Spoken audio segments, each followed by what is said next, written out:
प्यारे साथियों, आप सभी का स्वागत है आपके अपने YouTube channel PICS learning classes में। तो आज शुरू करने जा रहे हैं क्लास 10th मैथमेटिक्स एक्सरसाइज 1.1 का क्वेश्चन नंबर 4। यानी कि 3 तक हो गया था तो 4 बचा हुआ था, 4 आज कर लेते हैं। ठीक है, इसमें क्या कह रहा है, यूक्लिड विभाजन प्रमेय का प्रयोग करके दर्शाना है कि किसी धनात्मक पूर्णांक का वर्ग किसी पूर्णांक m के लिए 3m या 3m+1 के रूप का होता है। तो जिस तरह ये क्वेश्चन हम क्वेश्चन 2 नंबर बनाए थे वैसा ही क्वेश्चन 4 नंबर है। सिर्फ इसमें क्या किया है कि धनात्मक पूर्णांक का वर्ग लगा दिया है, वहाँ विषम है, यहाँ क्या लगा दिया है, वर्ग लगा दिया है, यही फ़र्क है। ठीक है, और हमको दर्शाना है कि कोई भी पूर्णांक किस रूप में होता है, वो m के लिए कैसा होता है, 3m या 3m+1 के रूप में होता है। ठीक है, तो इसका रूल क्या है, यूक्लिड विभाजन प्रमेय का प्रयोग करना है। ठीक है, तो यहाँ से हम शुरू करते हैं, देखिए हमारे साथ। सबसे पहले लिखेंगे यूक्लिड विभाजन प्रमेय का प्रयोग करके, है ना, यूक्लिड विभाजन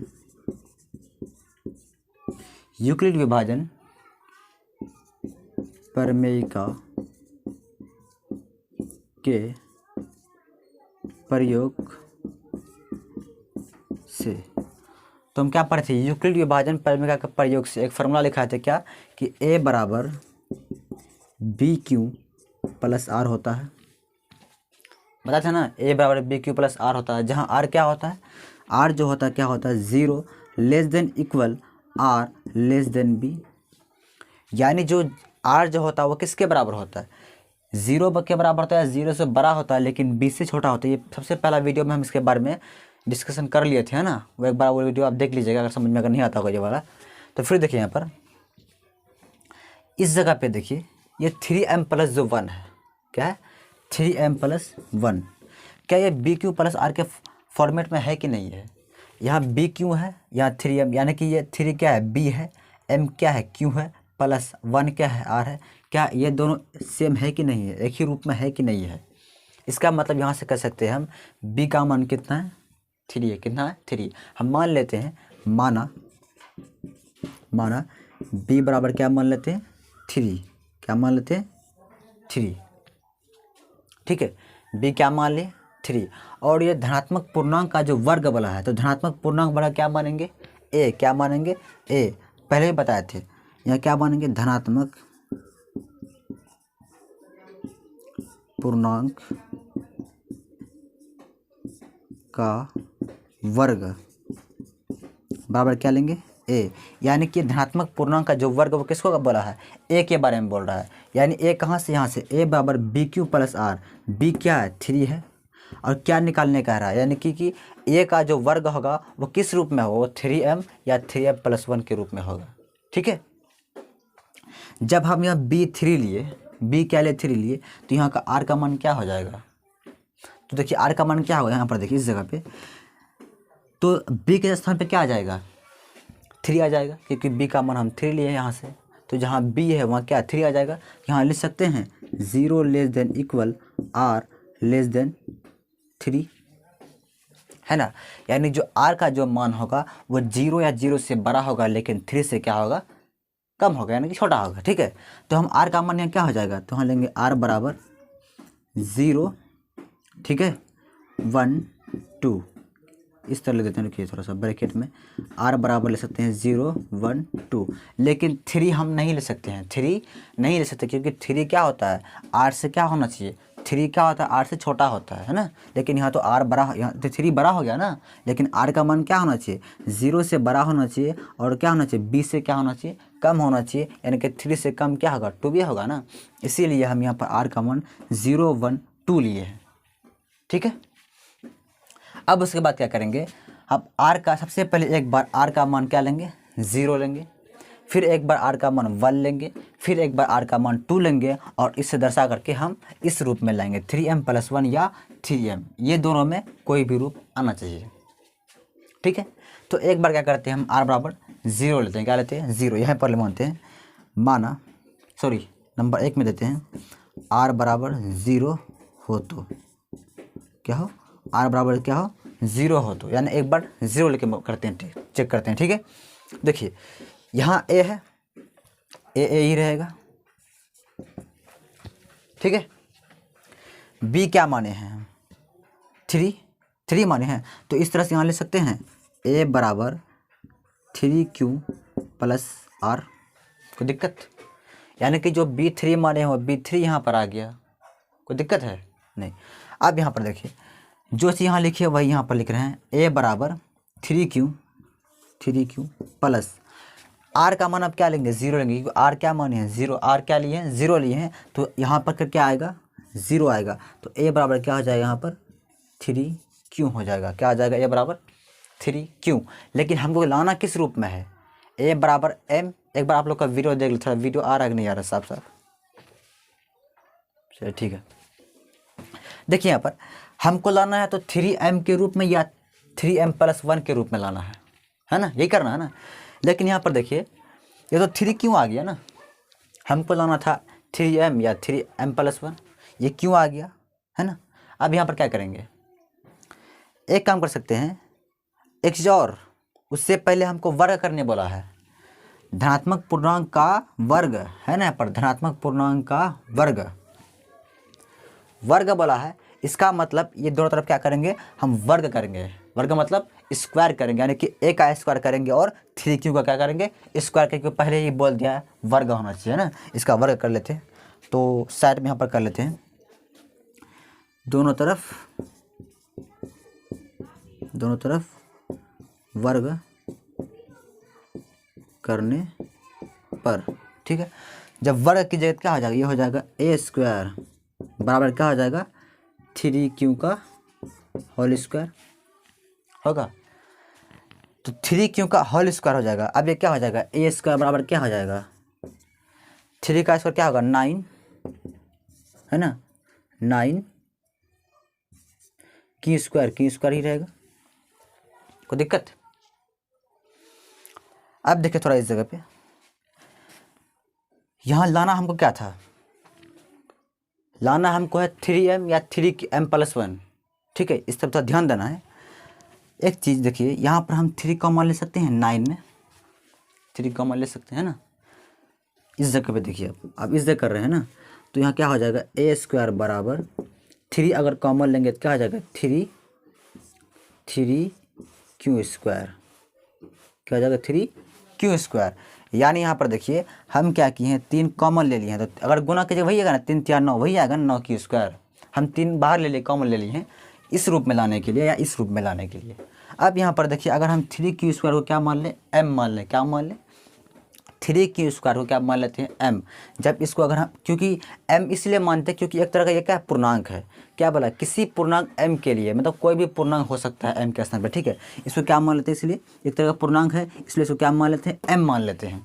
जब इसको 3Q स्क्वायर को M मान लेंगे तो क्या हो जाएगा 3M हो जाएगा, तो 3M तो लाना था हमको, आ गया ना 3M, या तो ये आना चाहिए या ये आना चाहिए, ये तो आ रहा है। तो क्या करेंगे यहाँ पर 3Q स्क्वायर बराबर क्या कर लेते हैं यहाँ पर 3Q स्क्वायर बराबर M,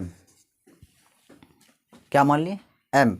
तब यहाँ क्या हो जाएगा ए स्क्वायर बराबर क्या हो जाएगा 3M, आया समझ में। यानी कि इसके जगह पे अब क्या जाएगा M आएगा, तो M आ जाएगा क्या बन जाएगा 3M बन जाएगा, आया समझ में। तो ये सर हम दर्शा दिए, सिद्ध कर दिया ना, वही दर्शाना था। एक बार R का मान हम क्या लिए हैं 0 लिए हैं, अब एक बार R का मान 1 लेना है, फिर एक बार R का मान 2 लेना है, ठीक है। इस तरह से करके हम क्या लाना है, हमको या तो 3M लाना है या तो 3M प्लस 1 लाना है। तो उम्मीद करते हैं आप लोगों को समझ में आ गया होगा। इसके बाद हम क्या करते हैं R बराबर 2 लेते हैं, क्या लेते हैं R बराबर एक बार 2 लेते हैं, यानी कि R बराबर 2 नहीं 1, 0 के बाद 1 है ना, तो 1 लेते हैं, R बराबर 1 हो तो फिर एक बार करते देखिए, इधर देखिए एक बार, तो कहाँ गया, हाँ फार्मूला यहीं पर है, ए बराबर 3Q प्लस R, तो यहाँ क्या हो जाएगा ए बराबर 3Q प्लस R होता है, R के स्थान पे आप क्या लेंगे 1 लेंगे, यहाँ क्या हो जाएगा 1 आ जाएगा, ठीक है। तो अब क्या करेंगे, वर्ग करने वाला था ना, ये का क्या होना चाहिए वर्ग होना चाहिए, किसी धनात्मक पूर्णांक का वर्ग।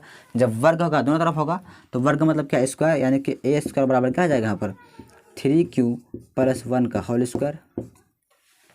ये आ गया ए प्लस बी का होल स्क्वायर का फॉर्मूला, मतलब पढ़े होंगे पहले बचपन में है ना। यहाँ होता है ए, लिख देते हैं यहाँ पर ए प्लस बी का होल स्क्वायर बराबर होता है A square plus B square plus 2AB, है ना, क्या होता है A square plus B square plus 2ab, ये फार्मूला था किसका, ए प्लस बी का। तो वही फार्मूला का यूज़ हम यहाँ करेंगे, ठीक है। देखिए ए स्क्वायर है तो ए स्क्वायर आ जाएगा बराबर 3q, ए है इसको ए मानेंगे, इसको बी मानेंगे, तो 3q का होल स्क्वायर होगा, तो क्या हो जाएगा 3q का whole square plus B square, B कितना माने 1 माने, यानी कि बी का स्क्वायर प्लस 2ab होता है, तो 2ab क्या होगा 2 फार्मूला से लाए, कहाँ से लाए, इस फार्मूला से, और ए बी है, ए कितना है 3q, यहाँ क्या आ जाएगा 3q इंटू बी कितना है 1 है, 1 लिख दिए, यानी कि 2ab, 2 फार्मूला से ए बी यहाँ से लिए हैं, ठीक है। अब इसको हल कीजिए, क्या हो जाएगा ए स्क्वायर बराबर कितना हो जाएगा, ये इसको तोड़िए तो 3 तिया कितना हो जाएगा 9q स्क्वायर होगा, क्यू स्क्वायर ही है, प्लस 1 का स्क्वायर 1 होगा, प्लस 3 दूनी 6 इंटू 1, और क्यू भी है तो कितना होगा 6q हो जाएगा। अब एक काम करते हैं, क्यू वाला को एक जगह कर लेते हैं और इसको अलग कर देते हैं, 1 को साइड कर देते हैं उस साइड में, है ना। ये क्या हो जाएगा ए स्क्वायर बराबर 9q square plus 6q plus 1, यही चीज़ है। इसको पहले लिखें, फिर इसको लिखें, फिर 1 को लिखें। अब देखिए यहाँ पर कुछ लाना तो हमको किस रूप में है, या तो इस ये रूप में या ये रूप में आना चाहिए, लेकिन ये तो उस रूप में है ही नहीं, है ना अभी। तो उस रूप में लाने के लिए कुछ करना पड़ेगा। क्या करते हैं, इन दोनों से कुछ कॉमन मिल रहा है, इसमें क्यों भी मिल रहा है, 3 भी मिल रहा है। एक काम कीजिए, हम सिर्फ 3 कॉमन लेते हैं, किससे 9q स्क्वायर से और 6q से, ये क्यों है, ठीक है। इन दोनों से हम 3 कॉमन ले लेते हैं, ठीक है। यहाँ देखिए अगर 3 कॉमन क्या होगा ए स्क्वायर बराबर जब 3 कॉमन लेंगे तो क्या बचेगा, यहाँ पर 3 अगर कॉमन लिए तो 3q स्क्वायर बचेगा, प्लस 3 दूनी 6 2q बचेगा, प्लस बाहर में 1 है, 1 रहेगा। सिर्फ 3 कॉमन लिए हैं तो 3 या 9, 3 3q अंदर में रहिएगा, प्लस 6 में 3 कॉमन लेंगे 2 बचेगा, है ना, 3 दूनी 6 2q प्लस 1 बाहर में, इस 1 से कुछ नहीं लिए, 1 बाहर में ही है तो बाहर में रहेगा वो। उसके बाद अब थोड़ा यहाँ दिमाग लगाइए आप, अगर हम इस वाले को, ये जो आया है अभी 3q इसका प्लस 2q, है ना, इसको अगर हम m मान लेते हैं, क्या मान लेते हैं, इसको m मान लेते हैं, तो क्या ये 3m प्लस 1 नहीं होगा, इस रूप में नहीं आएगा 3m प्लस 1, तो हमको वही तो लाना है, आ जाएगा ना, तो वही करते हैं, ठीक है। यहाँ क्या करते हैं, हम इस 3q स्क्वायर प्लस 2q क्या मान लेते हैं m मान लिए। जब इसको हम m मान लेंगे तो यहाँ पर क्या आ जाएगा m आ जाएगा, यानी यहाँ क्या हो जाएगा ए स्क्वायर बराबर 3 क्या आ जाएगा 3m प्लस 1। यहाँ आया समझ में, देखिए यहाँ क्या आ गया 3m प्लस 1, क्योंकि इसको हम m मान लिए हैं, इस पूरे को m माने हैं। जब इस m मान लेंगे तो यहाँ पर m आ जाएगा, इसके स्थान पे 3 है पहले से, 1 है पहले से, यानी कि इसी रूप में लाना था, तो इस रूप में देखिए आ गया ना, ठीक है। या इन दोनों में कोई भी रूप आना चाहिए, तो इस रूप में आ गया, ठीक है। अब r का मान क्या लेंगे, एक बार 2 लेंगे, एक बार 1 लिए थे, अब क्या लेंगे 2 लेंगे। इसको मिटा दें एक बार इसको आप इसका स्क्रीनशॉट ले लीजिए एक बार, ठीक है। इसको मिटाते हैं, है ना, यहीं से मिटाते हैं, यहाँ से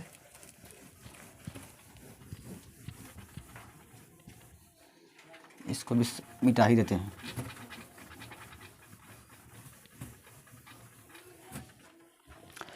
देखिए r का मान 0 लिए थे, एक बार 1 लिए थे, अब क्या ले रहे हैं 2 ले रहे हैं।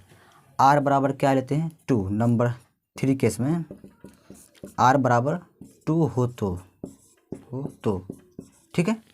देखिए फार्मूला यही है, a बराबर 3q प्लस r, तो लिखिए फार्मूला को, a बराबर 3q प्लस r के स्थान पे क्या आ जाएगा 2 आ जाएगा, यहाँ 2 लिखेंगे।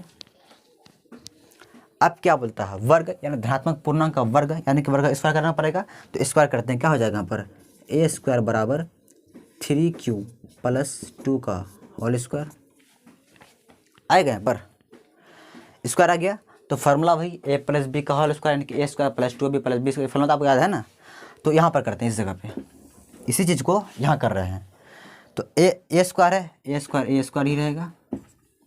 अब a प्लस बी का फार्मूला आ गया यहाँ पर, ठीक है। तो a प्लस बी का फार्मूला क्या था, a square plus B square plus 2ab, तो a स्क्वायर क्या होगा 3q का स्क्वायर, क्या होगा 3q का whole square plus B square होता है ना कि 2 का स्क्वायर, तो 2 का स्क्वायर हो जाएगा प्लस 2ab, तो 2 फॉर्मूला का इंटू ab, ए कहाँ से आएगा 3q, यहाँ क्या लिख देंगे 3q है ना, 2ab, तो b कितना है 2 है, यहाँ क्या आ जाएगा 2। देखिए कहाँ से एक बार फिर लिख दीजिए, ये इस फार्मूला से आया है ना कि a प्लस बी का होल स्क्वायर, यानी कि फार्मूला क्या होता है a स्क्वायर प्लस 2ab, या तो पहले दोनों को ही लिख सकते हैं है ना, plus B square plus 2ab, या पहले इसको लीजिए, पहले इसको लीजिए, बाद देखिए, ठीक है। तो वही यहीं से आया है, बस फार्मूला ये जो लिखे हैं कहाँ से लिखिए, फार्मूला से लिखे हैं, यानी कि ए स्क्वायर ए 3q है तो 3q का square plus B square B 2 है तो 2 का square plus 2ab plus 2 formula वहाँ लिख दिए, ए बी यहाँ से लिखें, ए बी लिख दिए, ठीक है। अब देखिए क्या हो जाएगा पर ए स्क्वायर बराबर, हल कीजिए इसको, 3 का स्क्वायर क्या होगा 9, क्यू स्क्वायर प्लस 2 का स्क्वायर 4 प्लस 3 दूनी 6, 6 दूनी 12, 12 क्यों हो जाएगा, यानी कि 12 क्यों। इस जगह पे देखिए हमको लाना है या तो ये दोनों रूप में, लेकिन किसी रूप में आया ही नहीं, अभी तक आया है क्या, नहीं आया है। थोड़ा यहाँ पर देखिए क्या करते हैं, ए स्क्वायर बराबर क्यू वाला को एक जगह कर लेते हैं ना, 9q square plus 12q plus 4 है, 4 लिख दिया इधर साइड में।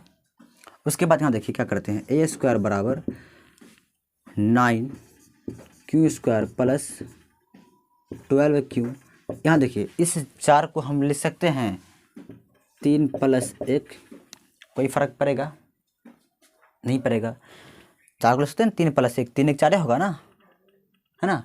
अब देखिए अब थोड़ा सा लग रहा होगा कि 1 आ गया है, देखिए 1 आ गया है ना।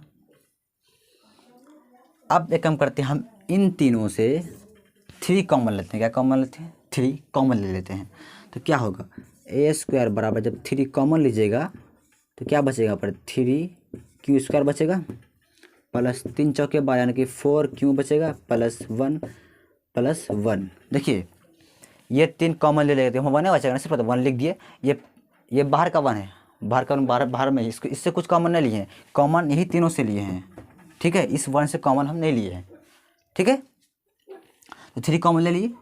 अब देखिए हम इस पूरे को m मान सकते हैं, क्या मान सकते हैं m, अगर इस क्योंकि कोई धनात्मक पूर्णांक को हम m मान सकते हैं, पहले ही कह दिया था किसी धनात्मक पूर्णांक के लिए, तो इसको हम m मान लेते हैं, यानी कि 3q square plus 4q plus 1 बराबर m। जब इसको हम m मान लेंगे तो यहाँ पर क्या आ जाएगा m आ जाएगा, यानी कि a स्क्वायर बराबर 3m प्लस 1, आया समझ में। इससे क्या आ गया, यानी कि इसके स्थान पे क्या आ गया m आ गया, तो देखिए इस रूप में हुआ कि नहीं हुआ, आ गया ना, यही हमको लाना था। तो उम्मीद करते हैं आप लोग समझ आ गया होगा, इसको आप कॉपी में नोट कर लीजिएगा, ठीक है। इसको मिटाते हैं फिर आगे चलते हैं।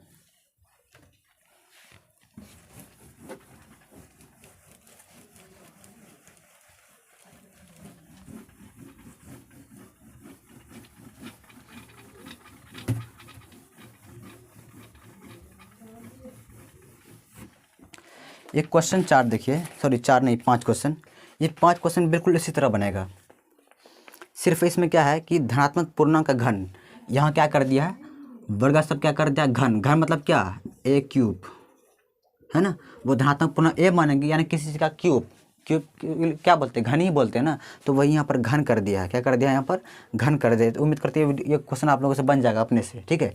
यहाँ आप जहाँ पर बोलते थे ना a स्क्वायर, तो वहाँ आप खाली a क्यूब कर दीजिएगा, ठीक है। एक क्यूब करने के बाद जो आएगा उसको लिख दीजिएगा, यानी खाली क्यूब करना है, उसमें स्क्वायर नहीं करना है, क्योंकि इसमें घन कर दिया है, क्या कर दिया यहाँ पर 5 नंबर में क्या किया है घन कर दिया है, तो वही बन जाएगा ये क्वेश्चन, ठीक है। सेम इसी तरह का है, सिर्फ वर्ग स्थान में क्या करना है वहाँ पर घन करना है, हो जाएगा। घन का मतलब वही एक क्यूब, यानी क्यूब करना है उसमें, ठीक है, बन जाएगा। इसको मिटाते हैं। अब चलते हैं कुछ आगे, 5 नंबर क्वेश्चन आप लोग होमवर्क है, आप लोग अपने से बनाइएगा, ठीक है। अब थोड़ा सा कुछ न्यू आज सीखते हैं, जो पहले ही आप लोग सीखे हैं। अभाज्य गुणनखंड विधि द्वारा क्या निकालते हैं आज, एलसीएम और एचसीएफ कैसे निकालते हैं ये सीखेंगे। क्या सीखेंगे, अभाज्य गुणनखंड के द्वारा एलसीएम और एचसीएफ। क्योंकि ये कल काम आने वाला है ना, आगे जो प्रश्न वाली है उसमें दिया गया है अभाज्य गुणनखंड विधि द्वारा, अभाज्य गुणनखंड विधि द्वारा क्या करना है, एलसीएम और एचसीएफ ज्ञात करना है।